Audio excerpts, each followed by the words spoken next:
The following program may contain coarse language, violence, nudity, mature subject matter, or scenes which may not be suitable for all viewers. Viewer discretion is advised.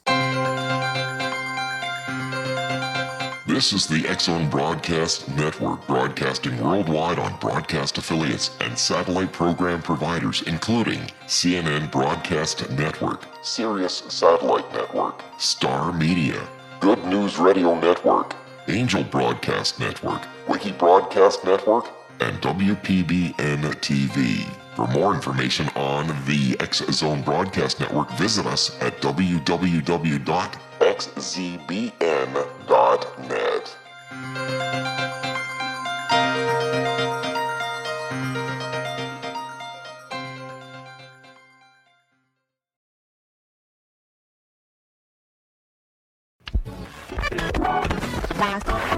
All Hit Radio.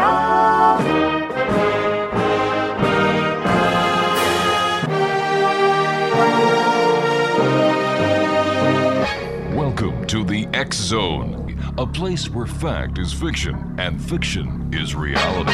Now, here's your host, Rob McConnell.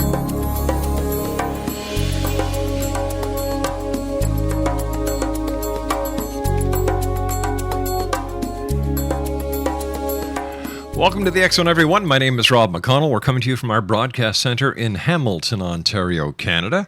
If you'd like to give us a call, 800-610-7035 is worldwide toll-free. Our email, xzone@xzoneradiotv.com, on all social media sites, X-Zone Radio TV. And our site, our website, that I am told is going to be revamped, revitalized, and renewed. Sounds like something you'd hear on the shopping channel. Anyway, it's www.xzoneradiotv.com. My guest this hour is Lieutenant Colonel Bill Cowan from the United States Marine Corps. He is now retired, and he's a highly decorated retired U.S. Marine Corps officer and a commentator since 2002 on terrorism and national security for the Fox News Channel, and he is also the co-host of his own radio show that airs Saturdays in Washington, D.C. and can be heard worldwide. We're going to let you find out about how you can listen to Bill and his show Danger Zone later on. 1966 graduate of the U.S. Naval Academy, Colonel Cowan served 3.5 years on combat assignments in Vietnam as an infantry officer. He was a platoon commander along the DMZ during the fall of 1967 and also served as a platoon commander during the siege of Khe Sanh. He spent 2.5 years as an advisor in the Rung Sat Special Zone, that's just south of Saigon, decorated many times for heroism. He also received 3 Purple Hearts for wounds received. Now, following the taking of the U.S. hostages in Iran in 1978, Colonel Cowan turned down a prestigious White House assignment to instead become the only and first Marine in the Pentagon's most classified counter-terrorist unit. While there, he conducted numerous clandestine and covert operations in the Middle East and Latin America. Notably, he was a key member of the team that went into Lebanon to hunt down those responsible for the bombing of the Marine compound in 1983. Now, working directly with CIA Station Chief William Buckley, Colonel Cowan and his team developed a plan for retaliation and identified many of the targets. Regrettably, the Pentagon refused to take action. For more information on Colonel Cowan, www.colonelcowan.com. And Colonel Cowan, welcome to the X-Zone, sir. Thanks for inviting me, Rob. It's a privilege to be with you. Colonel, you've seen it all. I've gone through your bio. You have one distinguished career, sir, and I like to say this to members of the military when I have the opportunity of getting them on. Thank you for everything that you and the men and women in the armed forces around the world have done for us to make sure that democracy and freedom is maintained. So thank you. Well, thanks, Rob. I think in my own case, and certainly that of most of my colleagues who served, we all consider it a privilege to be able to serve our country and serve your country, to serve people, to try to do the right thing. So it's a privilege, and I appreciate you saying thank you. Colonel, what is going on in the world today? It seems that we're going to hell in a handbasket. Unbelievable, and the problem is there's so many places to look and find things that are going on. You and I will have a wonderful interview tonight, and the whole topic of China probably won't even need to come up. But, know, your listeners who are following the news know that we have major issues over there in China right now with the way they're operating in their own sphere of influence. But clearly, China doesn't threaten us at this point, Rob. It is all about ISIS. Here we were on the verge of having most of our troops home, having our fighting pretty much done in Iraq, certainly about to end up in Afghanistan. We couldn't categorize either one of them necessarily as victories, but we were about to have our troops home. And now this ISIS thing jumps up, and it's certainly a bigger threat than either Iraq or Afghanistan posed to us, and it's clearly something we're going to have to deal with. But, Colonel, surely the intelligence community has been feeding the information to the decision makers in Washington that this was an ongoing threat, it was an ongoing problem, and yet to those of us on the outside, it seems like there was no planning just in case something did happen.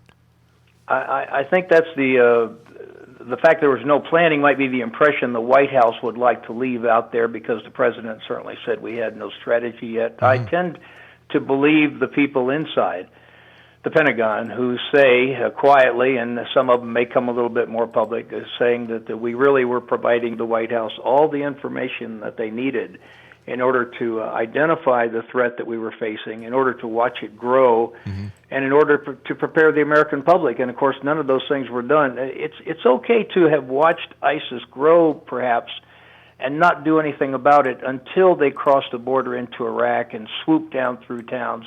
But I think on some level we really wanted the American public, it's really incumbent upon leadership to be making sure that the American public, and the Canadian public, excuse me, Rob, I don't mean to be so self-serving, but, you're not, sir. That both of our publics understand what's going on, and our White House certainly didn't do any of that. And if they knew a lot about what was happening and didn't talk about it, it goes back to the whole idea, as the president had said, that ISIS was a JV team and Al-Qaeda was on the run. And, of course, neither one of those things are necessarily true. Stand by, Colonel. We've got to take a 2-minute break.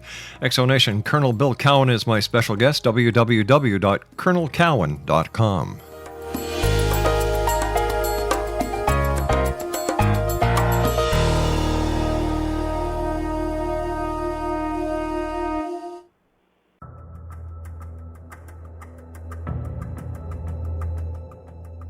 Modern Esoteric, Beyond Our Senses by Brad Olson, consummates the lifeology story about where humanity originates.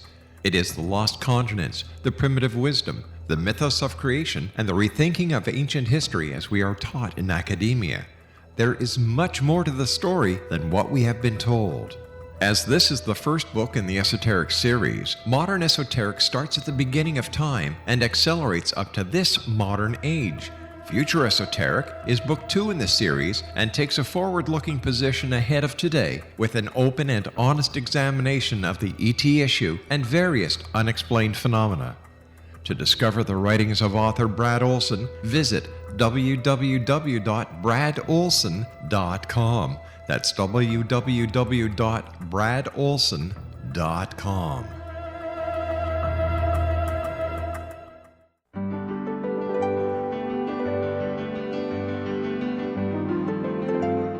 Named one of the world's greatest psychics, Elizabeth Joyce is now giving readings worldwide via Skype. Elizabeth Joyce is recognized for her clairvoyant ability to help find missing persons, her analysis of dreams, past life regression work, mediumship, and her accurate predictions. Elizabeth has been a frequent guest on the X-Zone radio show with yours truly, Rob McConnell, now for several years. For an appointment with Elizabeth Joyce, call 201-934-8986 or Skype at elizabeth.joyce. And for more information, you can always visit Elizabeth Joyce online at www.new-visions.com.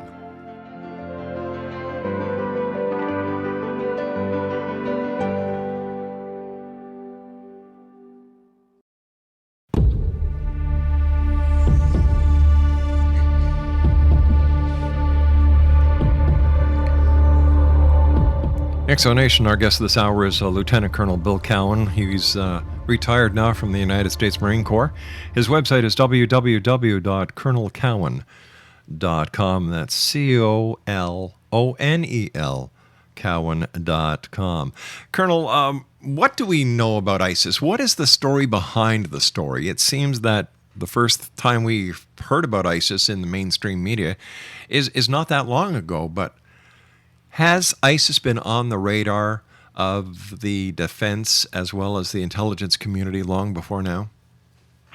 Well, I'm going to tell you something interesting that I don't think I've said before on the media, but I have some pretty good knowledge of. First of all, let me say, when the U.S. forces, when our ground troops were still working inside Iraq up till the end of December of 2011, Rob, yeah. our intelligence guys were probably as finely tuned as the U.S. military intelligence has ever been. They were running in-depth clandestine operations. And they had really gotten to the point where they had a good handle on everything. In fact, we ran many wonderful operations against the insurgents, Bin Laden type operations where we ran these operations at nighttime, and it was all on the basis of really good intelligence. Unfortunately, when we pulled our people out in 2011, we pulled all those intelligence people out also, and for the most part, all those intelligence operations were shut down. The CIA decided at the same time, well, since we don't have the military here anymore to help provide security, we're going to cut down our operations also. So we had a couple-year void there of what was really going on. We certainly had minimal, at best, intelligence operations inside Syria, Rob. So we've had quite a period of time there where our eyes on target, about the best we could do was whatever signals intelligence we could capture and whatever imagery we could capture. And during that period of time, we certainly knew who the key players were in ISIS. Some of them were, but we weren't able to keep an eye on them. And ISIS really had the ability to grow exponentially inside of Syria and then, of course, make their way over into Iraq earlier this year. And my hope is at this point that we're going back somehow and trying to reinitiate. A lot of those on-the-ground assets were Sunnis.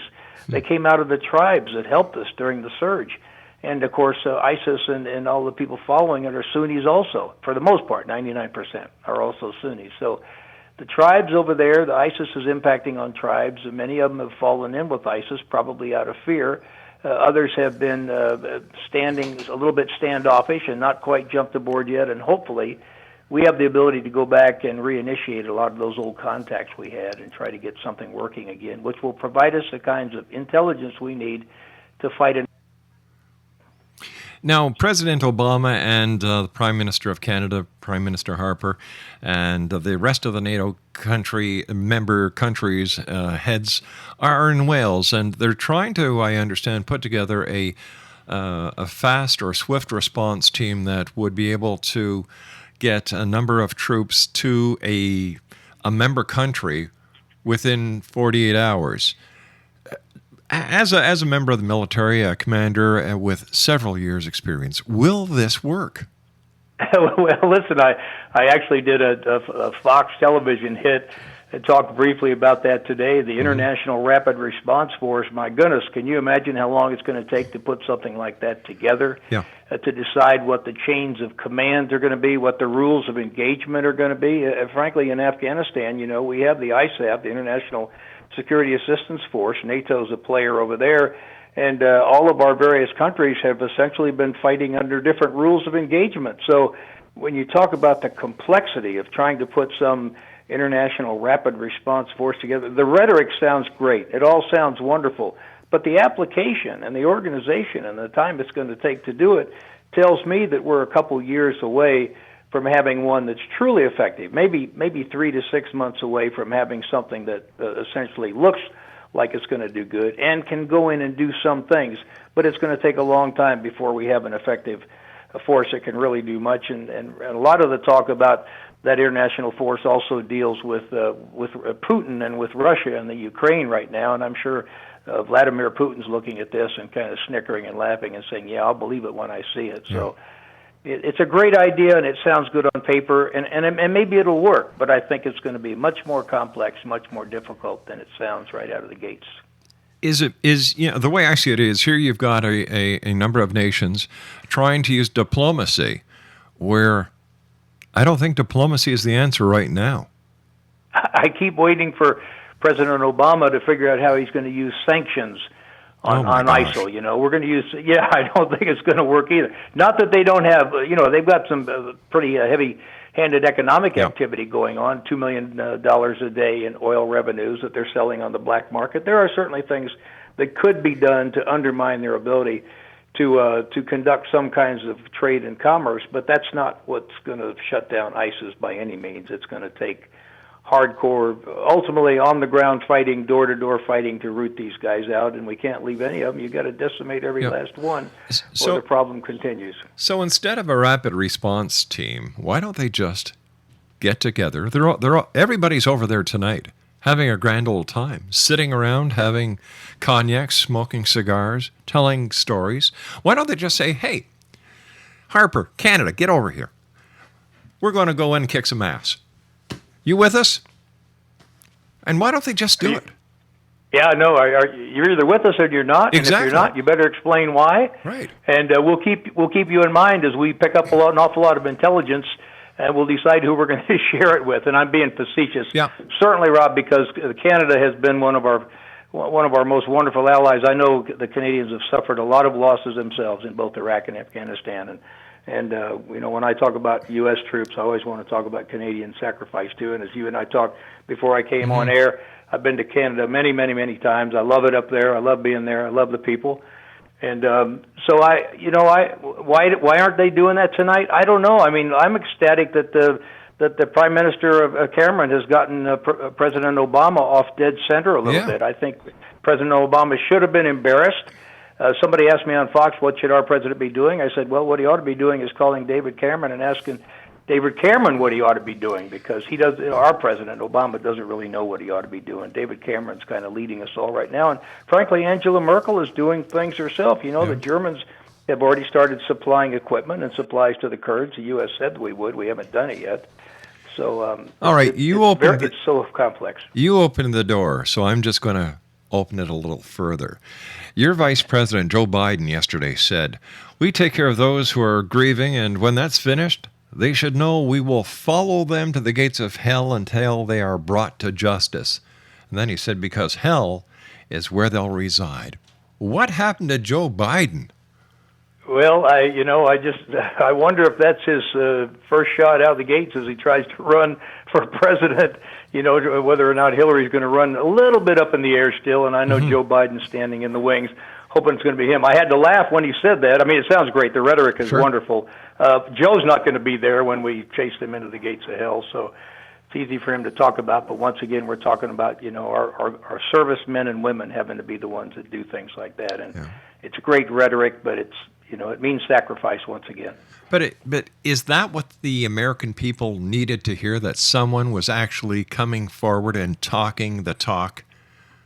Oh, yeah, no. To the extent that the American people are paying attention, and they don't always pay attention, some people probably wondering what the heck he was talking about. That's how attentive many folks here are in the media. But, yeah, and I have to wonder if he didn't get a call from the White House shortly after he did that, and they asked him to tone it down a little bit because it embarrasses the president, much as when the Secretary of Defense and the Chairman of the Joint Chiefs got a little bit ahead of the White House there and had to come back the next day and tone their comments down just a little bit. It was great to hear the Vice President say it, but we need to hear that from the President. I was talking to somebody yesterday, and the conversation basically was the same as you and I are having right now. And I had an epiphany. It happens once in a while, Craig. Don't look so surprised. Can you just imagine if this had happened when and if Hillary Clinton was president? Here you would have... the nice part about this, and people laugh when I say this, but you would have not only the knowledge of one president, but the knowledge of another president. You'd have two for the price of one. Exactly. Well, that's right. You would. Yeah. And I have to say something. I am no fan of Hillary Clinton by any means, Rob. And it's clear that she made mistakes in Benghazi, but she's the kind of person who learns from her mistakes, unlike, I think, President Obama. And I think she's a lot more decisive than him. I think she really wants to be a chief executive, wherein he doesn't. He's found it to be a little more work than he expected it was going to be. And, he loves going to the fundraisers because when he's there, everybody's patting him on the back and they're all having that glass of cognac or brandy or whatever, and smoking their cigars and saying, "What a great job you're doing, Mr. President." But then he has to come back to reality, where he has to go to the White House and sit there in the Oval Office and make decisions. And it doesn't appear that he really wants to make decisions about things that he either doesn't know about or is not interested in. So I agree. Had Hillary been there, I'm sure Bill would have been next to her, and they'd have both been coming up with some decisions that probably in the long term would have been better than the kinds of decisions we're getting out of this guy. Do you think that boots will hit the ground in order to squelch ISIS? Do I think boots will hit the ground? Yes. Listen, I like your question a lot because, let me say this first. We talk now about having to go in and train the Iraqi army. I mean, they all crumbled and ran when ISIS came in. And the fact of the matter is we don't have to retrain them because they are trained. We need to do some retraining. But the real failure of the Iraqi army was their leadership. And, core leadership is the most important thing that makes an army work. If it hadn't been, and that's why leaders often get fired. World War II being a good example of, Eisenhower firing U.S. officers now and then and replacing them with people who would fight. Maliki, as prime minister, went in after the Americans left, and he did literally decimate the senior officer corps in the Iraqi army. Those Iraqi officers who had worked alongside Americans during the whole war, who had a great rapport with Americans, who were well-trained, frankly, many of them schooled and educated here in the United States. Maliki booted them out. He put in his cronies. I had first-hand experience after U.S. forces left. Rob, I've been to Iraq 13 times. Since U.S. forces left, I worked over there for a while with the former commander of Iraqi Special Operations Forces, who had commanded the force for a long time. He was a real tough, no-nonsense guy, well known to U.S. Special Operations Forces. And when Maliki, first chance he had, he fired the guy and brought in a know-nothing. Ironically, he had to come back about a year later. Maliki, he'd come back about a year later and say, "I made a mistake. Will you come back? We need your help." Indeed, they did need their help. There were a lot of terrorist acts going on that the new commander, I was told, never left the office. The old commander, my friend, was out on every operation with his troops, and that's what those Iraqi troops, who probably need some retraining, but more likely need good leadership. And those leaders are still there. Those Iraqi officers who were serving are still there, and hopefully the new prime minister will call them in. Now, your question about Colonel, we're going to have to hold on to this because you and I have to go to our news break. Exo Nation, Colonel Cowan is my guest. We'll be back right after the news. Don't go away.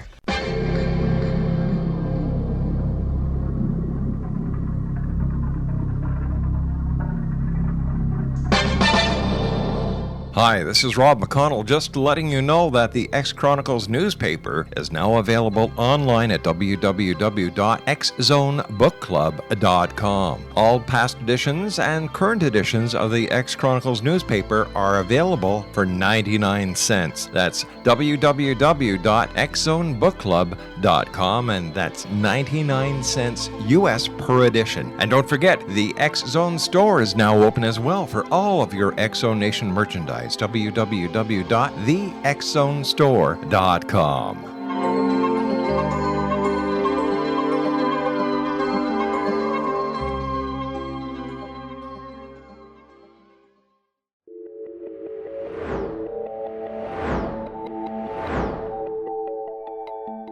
Do you have a dis-ease that you would like to alleviate through a natural means? Have you been contacted by angels, ghosts, or even extraterrestrials and want to validate these experiences? Or would you simply like to speak with someone who can help you find your life's purpose? I'm Dr. Joseph Mara, and I'm offering my services free of charge for first-time clients contacting me during the month of April. These free consultations include angel card readings, guided meditations, life coaching, and energy healing. If you have always wanted to explore these types of experiences but were skeptical or simply could not afford them, then take advantage of this free special offer. Contact me through my website, aguidinglight, spelled LITE.com, to schedule your consultation today. Until then, I offer you love, light, and laughter.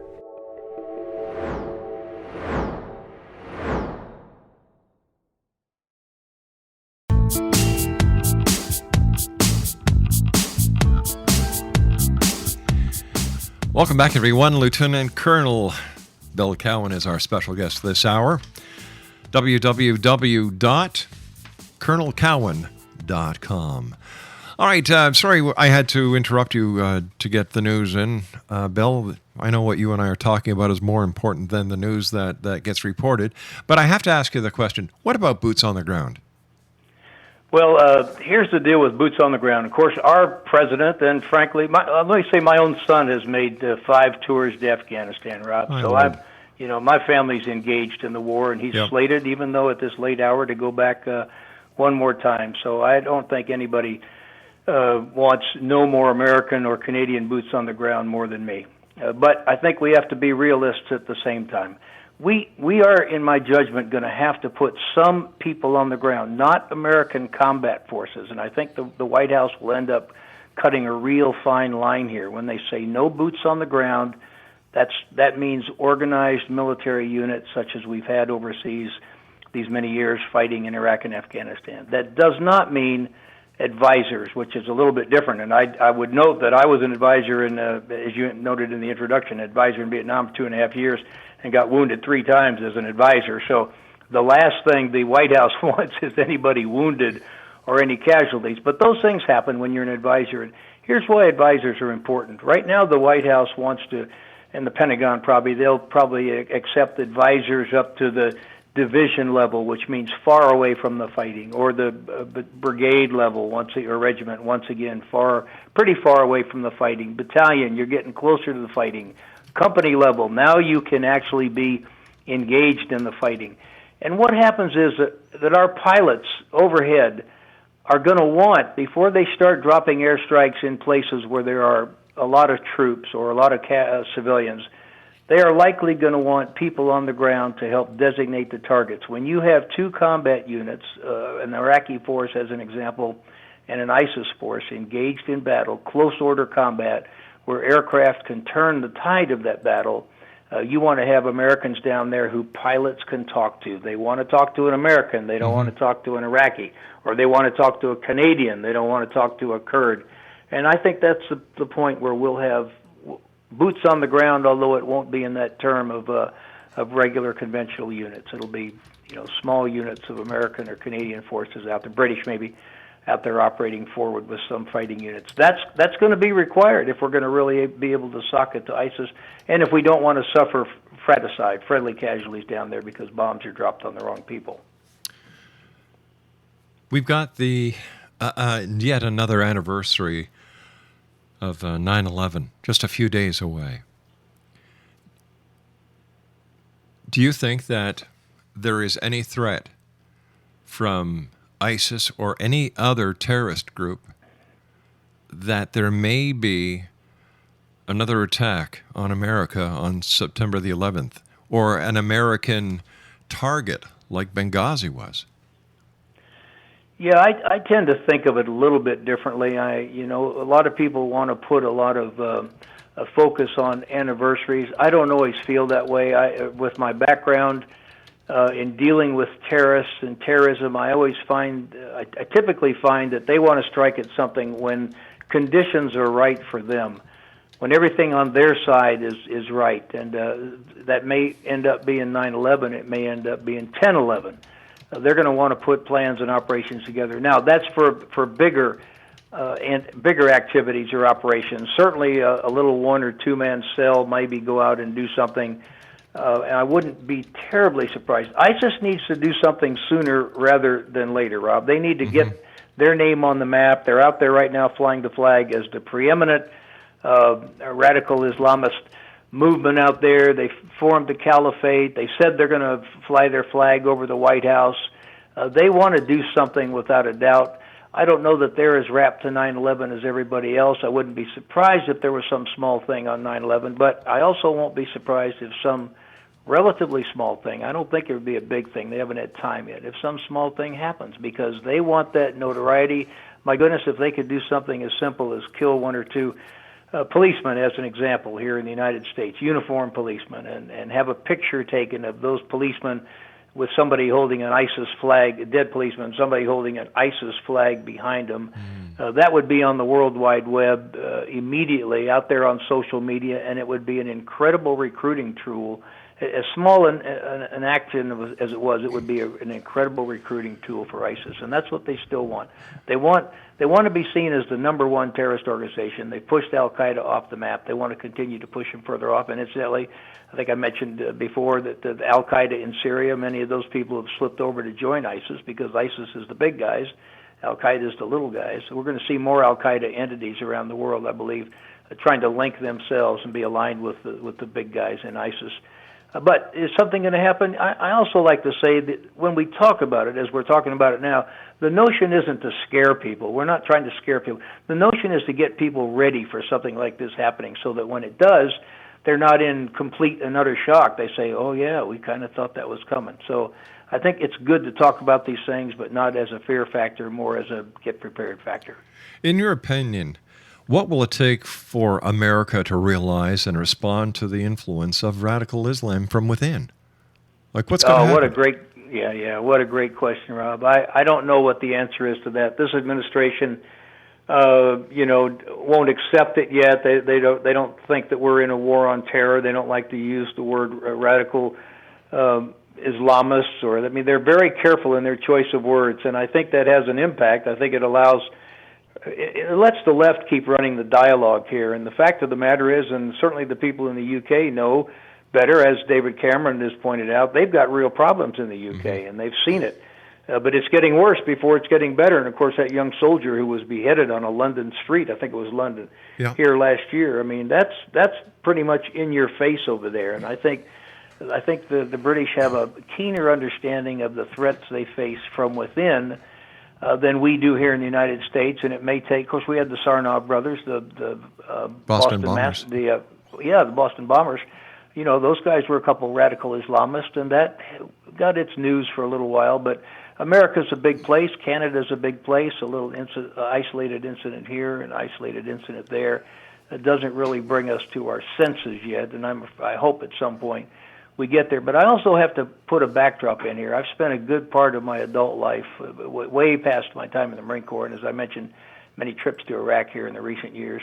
There are many millions of Muslims out there who are on our side, unequivocally on our side, who are opposed to the radicals. There's a lot of people that don't want to believe that, but it's true.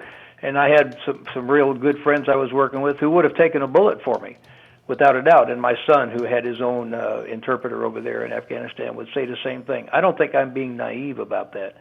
And I don't think others are either when they say we have to realize that there's a lot of moderate Muslims out there. Yeah. What we have failed to do, we, the United States, and probably Canada too, we have failed to engage the moderate Muslims directly in the fight against the radicals. And they've been reluctant to come out on their own. There have been some. There have been some pretty widely critical people, Muslims, widely critical of the radicals, but they don't get the kind of attention that they ought to get. And you've got a couple up there in Canada I've listened to before. They don't get the attention they need from the general media, and they don't get the support either. So, I was just remembering, Colonel, that when was it, earlier this year, where a couple of Las Vegas police officers were killed while they were sitting down and having their lunch, and the perpetrators covered their bodies with a flag, a swastika.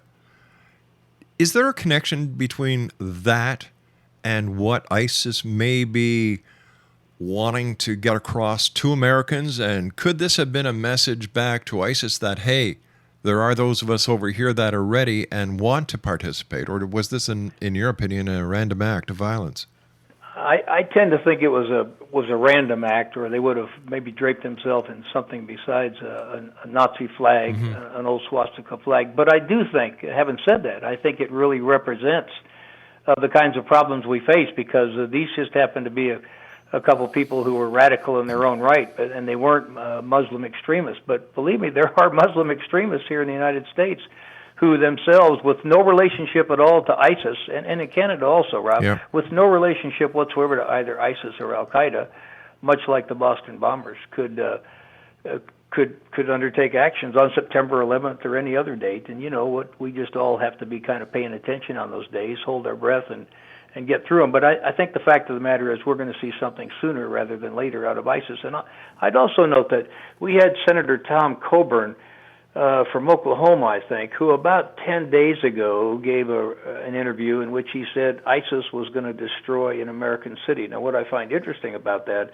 is that he sits on the Intelligence Committee. And we also had the Secretary of Defense less than a week later saying that ISIS was the biggest, most imminent threat we ever faced. He also sees intelligence reports that most of us don't see. So in both cases, it makes me wonder, well, are they reading things that we are not going to see and probably won't see until there's some kind of after-action report? I don't know, but it's worth considering. There may be some things out there that the American public's not being told, or the Canadian public not being told about. What, in your opinion, sir, would make a Canadian or an American citizen want to go over and fight with these people, become members of ISIS? Yeah, that's a great question, Rob, and I appreciate you asking me. There's a sense of excitement and adventure and rebellion in a lot of younger people, and they don't have to necessarily be Muslims to have that feeling. They can be inspired. Maybe it's a lot like these kids watching video games, and then they go out and do a random mass shooting somewhere. Mm-hmm. There's just some people that have this thing inside them that says, oh man, that looks so exciting. I want to be part of it. I want to be sitting on top of one of those tanks with one of those big black flags flying with a beard and an AK-47 in my hand. It's a total sense of adventure for whatever reason. It's a disassociation with the real world in which they live.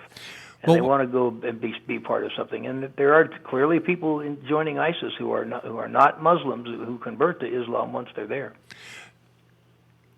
That brings up another point. Yesterday I was talking to Ryan Morrow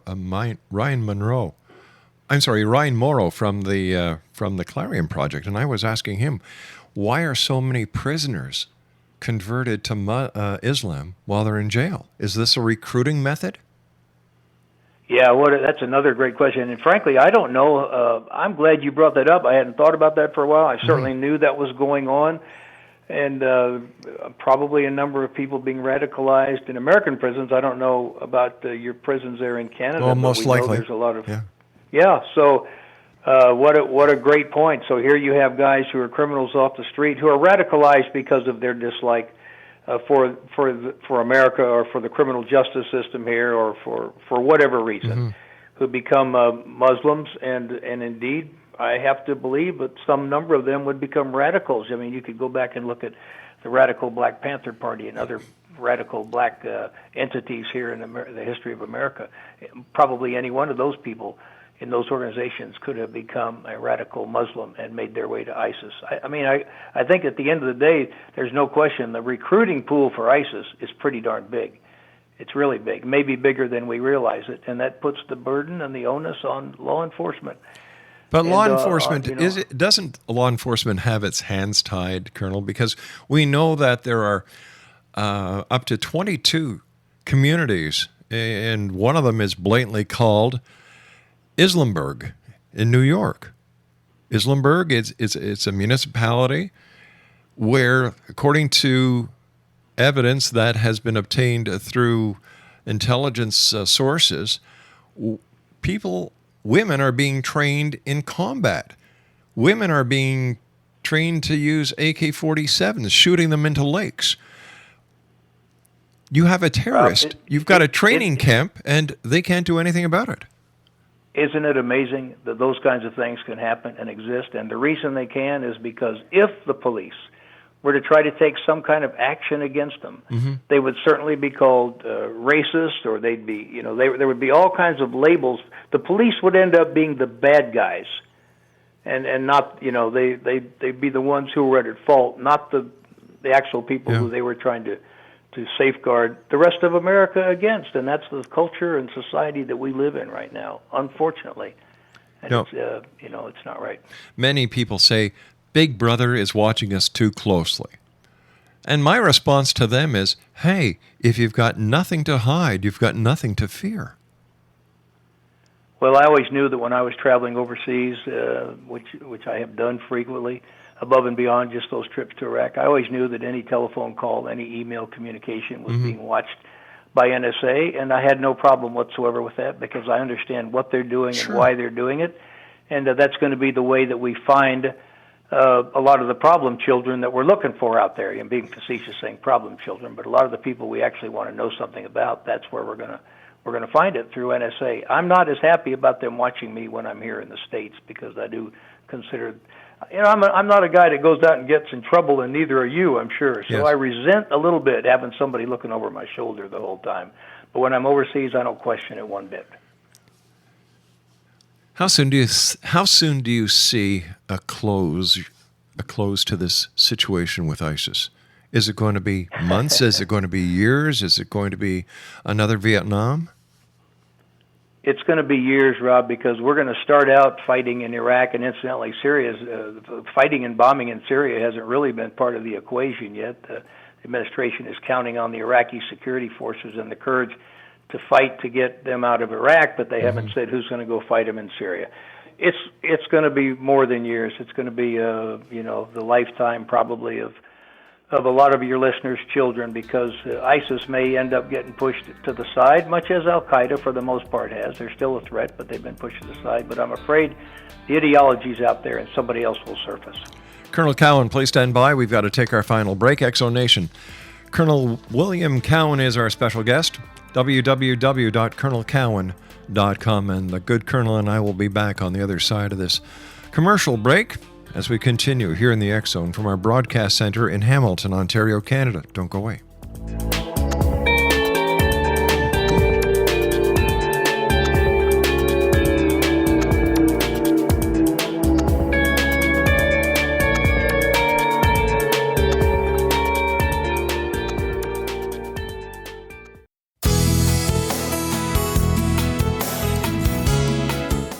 With each new extreme weather event or terrorist act, it becomes increasingly obvious that we live in uncertain and challenging times. We all buy car insurance. Why not collapse and catastrophe insurance? Matthew Stein, an MIT-trained engineer and green builder, has written 2 outstanding books to help people prepare, plan for, and deal with everything from minor situations lasting a few days to full-on collapse.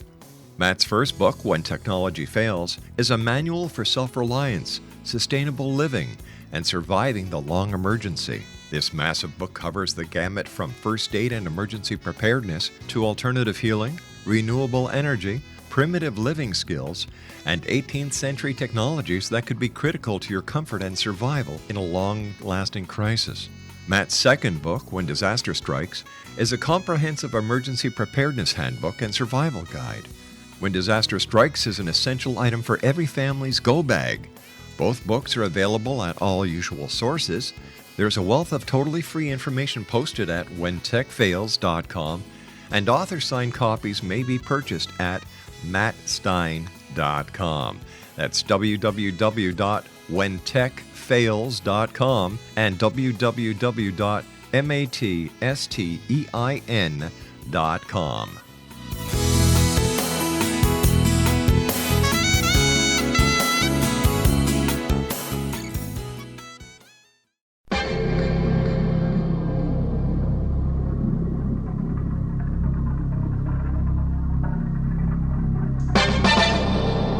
Hi, this is Rob McConnell, just letting you know that the X-Chronicles newspaper is now available online at www.xzonebookclub.com. All past editions and current editions of the X-Chronicles newspaper are available for 99 cents. That's www.xzonebookclub.com, and that's 99 cents US per edition. And don't forget, the X-Zone store is now open as well for all of your X-Zone Nation merchandise. www.thexzonestore.com.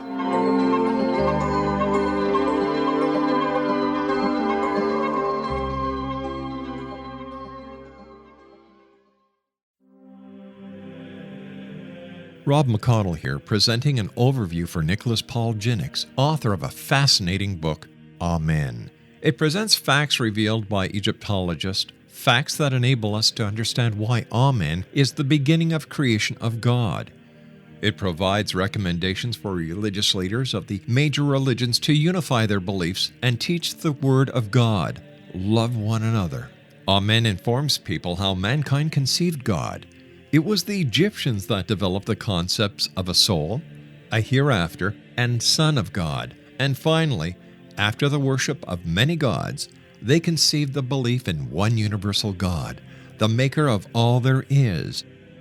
For more information, visit www.futureofgodamen.com. That's www.futureofgodamen.com.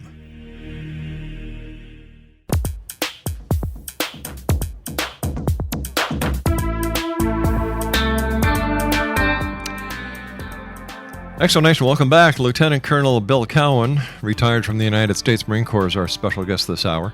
First of all, Colonel, I want to thank you so much for joining us. It's been a great pleasure talking to you. Tell us a little bit about your radio show and how we can listen in from around the world. Thanks for asking, Rob. First, it's been a privilege to be on with you. I'm on radio with an old friend of mine, former Ambassador Dick Carlson. He was the director of the Voice of America. And so he's a very interesting guy. He's the father of a fellow named Tucker Carlson, who's pretty well known in American media circles. Tucker's on Fox these days. And so Dick and I have done this show for about 10 years. We call it Danger Zone. We typically have had a lot of high-level guests on there, not just authors, but really high-level members of government. We've had 2 or 3 CIA directors over the years, a number of Secretary of Defenses, FBI directors, senior CIA and FBI people, so we often have some pretty interesting guests, and we have a lot of levity on it. We're not afraid to laugh and joke, oftentimes at ourselves. It's pretty free-flowing, and it's a kind of show that people can learn a lot from and enjoy at the same time. We are going to be broadcasting, not live, we're actually taped, on the morning, Saturday, 7 o'clock, Washington, D.C., AM 1500, found also on the web at Federal News Radio, and we're getting our website up, which is www.dangerzoneradio.com, and I know you're getting your web zone up. We're getting ours up also, Rob, so people can find us there, and of course there's always things on the web about Dick and me, but for the most part, much like your show in the sense that you're trying to inform the public out there, and often you're finding guests that they wouldn't normally run into, and of course you've asked me a lot of really wonderful questions here tonight that I think typical audiences want to have some sense of, and Dick and I do the same thing on our show. So, well, that's great, Colonel. Like I said, it's been an honor and privilege talking to you. What are your final comments for the X-Zone Nation tonight? Well, look, we're going to be talking about ISIS for a long, long time, and I always like to remind people that it's never about trying to scare people. It's about trying to inform them and educate them, as you're trying to do, Robin. We want people to be aware of their surroundings. We want them to know who the enemy is, and we want them to know who the enemy isn't. And we just, a better, well-informed population is going to be more understanding. When we have another 9/11, or whatever it tends to be, big or small, or another incident like the Boston Marathon, big or small, in this country, America, or yours in Canada, people just need to understand that these things happen. They're going to happen some more. I've been in Israel when the Israelis were attacked and when they were under attack, frankly, and I've been in Beirut in the worst days of the war. And the fact of the matter is, life goes on, and it's up to all of us not to live under fear, but to make the best of our lives and get around these incidents when they happen and continue to move forward. And in the meantime, against that backdrop, we have people out there trying to defeat ISIS, Al Qaeda, and the likes of them both. When we start living in fear, isn't that when they start really winning? They've absolutely won if we're all living in fear. And, I have to admire the Israelis the way they are. I was traveling around with a senior foreign ministry person one time, and every time there was a little alert of something happening, his cell phone went off, and he was getting really, literally real-time intelligence about the threats and about the movement of operatives, of bad guys, Hamas guys with bombs, and he was kind of watching it, Israeli intelligence watching the whole thing. And yet life went on. They didn't change their routine. People still go to the markets. They still go to restaurants. They still travel. They have to continue to live their lives and not live in fear. Colonel, again, thank you. I wish you the best of success with your radio show. I know it's going to be a hit. And once again, to all of the members of the military, wherever you are, Canadian, American, Australian, British, to any member of the military who is out there protecting our freedom and our democracy, thank you. It is appreciated. Colonel, thank you, sir. Thanks, Rob. Been a privilege being on with you. Good night, sir. Exonation, my guest this hour has been Colonel Bill Cowan, www.colonelcowan.com. We'll be back after the news. Don't go away.